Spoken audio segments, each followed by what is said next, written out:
Today, we're going to discuss building an agent within the Email Assistant agent graph. For a specific email assistant, you create an agent graph. Let's say you have created these agent graphs and now you want to use them. How can you use this agent graph through the email channel? I'll explain how you can do this. Whenever you want to make these agent graphs available in your email, you need to create an email integration channel. Let me show you. In Integrations, you'll find the email channel. Here, you need to enter your credentials and connection details. For this, we have an email assistant. We've selected the assistant, given it a name, added the integration, and entered our credentials. It requires your email, app password, and account type.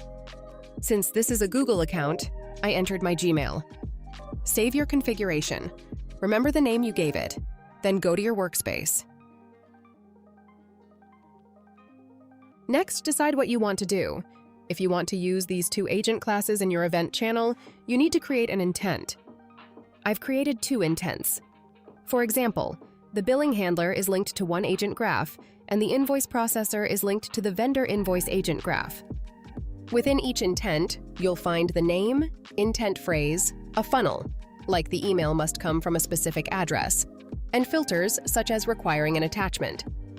The email body should contain certain words. There are different filters: email to, email subject, advanced options like subject, size, body content, date, and more. You can also choose the integration funnel here. Whatever you set in the email channel integration page, you must select it so that when an email comes with the required attachment and body content, it gets passed to the intent agent. It's not going to trigger your graph directly. The intent agent will first check, based on the conditions and filters, which agent graphs are available. It will have an intent phrase and a linked agent graph. For instance, if the email body indicates a request to process a bill or a billing question, the intent agent reviews the content. Then it identifies which agent graph to trigger. The conversation flow from Graph Studio's testing page will happen through email, based on the user's query. In this example, if the email is from a certain sender and the integration flow matches, the agent graph is triggered when Red Invoice is detected. If the user sends invoice details, the agent graph starts and the conversation continues from there. For example, if the incoming intent is related to an image, you add image from and save it. The process is similar. Here we also use contact@hrteam.com. Suppose an email comes from this HR address to our selected email configuration. If a user has a question about their invoice, like it's wrong and they can't process their bill, this scenario applies. They attach the invoice, and here's what happens. With this filter in place, the system detects that the question is about the invoice, not billing, since the problem is with invoice processing. This is the first step. We need to make sure the query is directed to vendor invoices, not the billing generator. The filter determines this.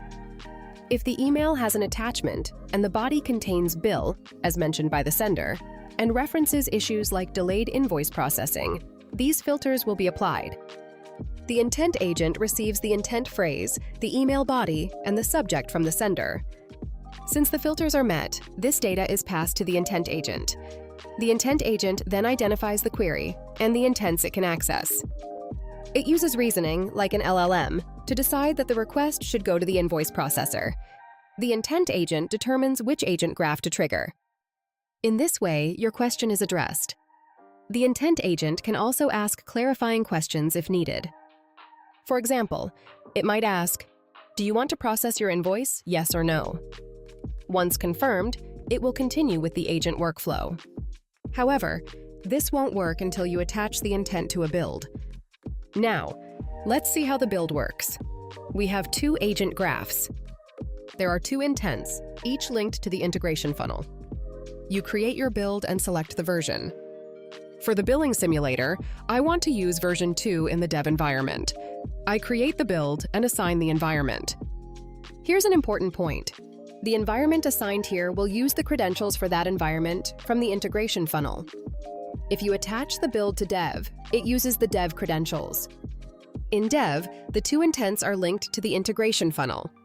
So the build will use the credentials for the selected environment.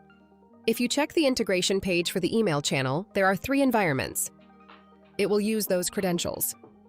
Now, when an email arrives from contact.hr@gmail.com, the assistant will respond accordingly.